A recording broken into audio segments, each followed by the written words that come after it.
രാത്രി പിന്നെ ശക്തമായ മഴയായിരുന്നു. ശകലം പോലും തുറന്നിട്ടില്ല. പിന്നെ രാത്രി എൻ്റെ വീട്ടിൽ ഒരു 3 വണ്ടി ഉണ്ടായിരുന്നു. രാത്രി തന്നെ എടുത്ത് മാറ്റി എൻ്റെ പെങ്ങളുടെ വീട്ടിലോട്ട് ആക്കി. പിന്നെ ഒരു നിവൃത്തിയില്ല. എൻ്റെ ഭാര്യയ്ക്ക് ഡയാലിസിസ് ആയിരുന്നു.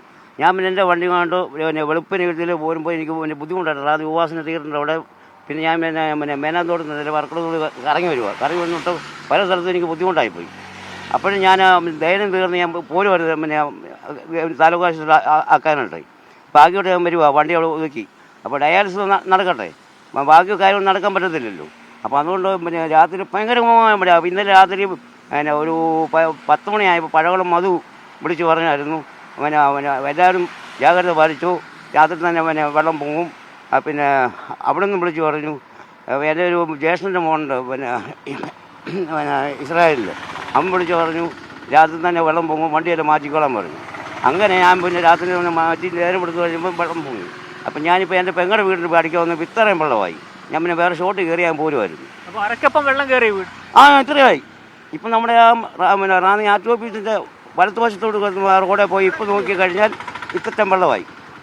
ഇപ്പോൾ അതിന് ഒരു രക്ഷയില്ല. ഇന്നലെ ആണെങ്കിൽ ഒരു രാവിലെ ഒരു 9 ആകുമ്പോഴത്തേന് വെള്ളം തീർന്നു പറ്റിയായിരുന്നു. അപ്പോൾ എൻ്റെ പെങ്ങളുടെ കടയാണ് റാന്നിയിലെ ഈ കണ്ണാടി കട, മൂടിക്കൻ്റെ നേരെ മുന്നിലത്തെ. അതെല്ലാം ഇന്നലെ DYFകാർ വന്ന് വൃത്തിയാക്കിയിട്ട് അവർ പോയത്. അത് കഴിഞ്ഞ ശേഷം വീണ്ടും റാന്നിയിലെ മൊത്തം നശിച്ചു. അവർക്ക് യാതൊരു പ്രയോജനവും ഇല്ല. കടക്കാർ മൊത്തം പോയി, തരിപ്പണമായി. ഈ പ്രാവശ്യം ഓണം പോലും നടക്കുകയില്ല. അപ്പം നേരത്തെ വീടുകളിൽ വെള്ളം കയറിയ സ്ഥലങ്ങളൊക്കെ ഇറങ്ങി വീണ്ടും വെള്ളം കയറുന്ന സാഹചര്യമാണ്. മൊത്തം അയത്തില നമ്മുടെ ഈ ഭാഗത്തെല്ലാം വെള്ളം കയറും. ചെറിയ റോഡുകളിലൊക്കെ വെള്ളത്തിലാണോ അങ്ങോട്ട്? ചെറിയ റോഡ് മൊത്തം വെള്ളത്തിലാണ്. എങ്ങോട്ടും നമുക്ക് പോകാൻ പറ്റത്തില്ല. ചെറുപ്പുഴ വഴി പോകാൻ പറ്റത്തില്ല, കീക്കുടി വഴി പോകാൻ പറ്റത്തില്ല, റാന്നി ചെത്തങ്കര വഴി പോകാൻ പറ്റുകയില്ല. എല്ലായിടത്തും വെള്ളമാണ്. ഇന്നലെ ഈ ഭാഗത്തെ വെള്ളം മൊത്തം പറ്റിയതാണ്. വീണ്ടും രാത്രി കയറിയ വെള്ളം ഇത്. ഇന്നിപ്പം വെള്ളം നല്ലോണം വന്നുകൊണ്ടിരിക്കുക. ചേട്ടൻ്റെ വീട്ടിൽ വെള്ളം കയറിയോ? എൻ്റെ വീട്ടിലില്ല, പെങ്ങളുടെ വീട്ടിൽ. അപ്പോൾ അവരൊക്കെ ക്യാമ്പിലേക്കൊക്കെ മാറിയോ? ഇന്ന് ക്യാമ്പിൽ ഒരു 2 നിലയുണ്ട്.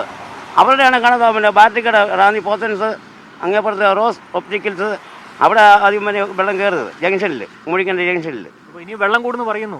ഏത് സമയത്തും കൂടും. അവിടെ അങ്ങോട്ട് ഉരുൾ പൊട്ടിട്ടെന്നാണ് പറയുന്നത്. മൂഴിയാർ ഡാം തുറന്നു വിട്ടെന്നാണ് പറയുന്നത് കേട്ടത്. പിന്നെ മണിയാർ ഡാമും തുറന്നു വിടുമെന്ന് പറഞ്ഞു. ഏത് നിമിഷവും ഇങ്ങനെ വന്നുകൊണ്ടിരിക്കുക.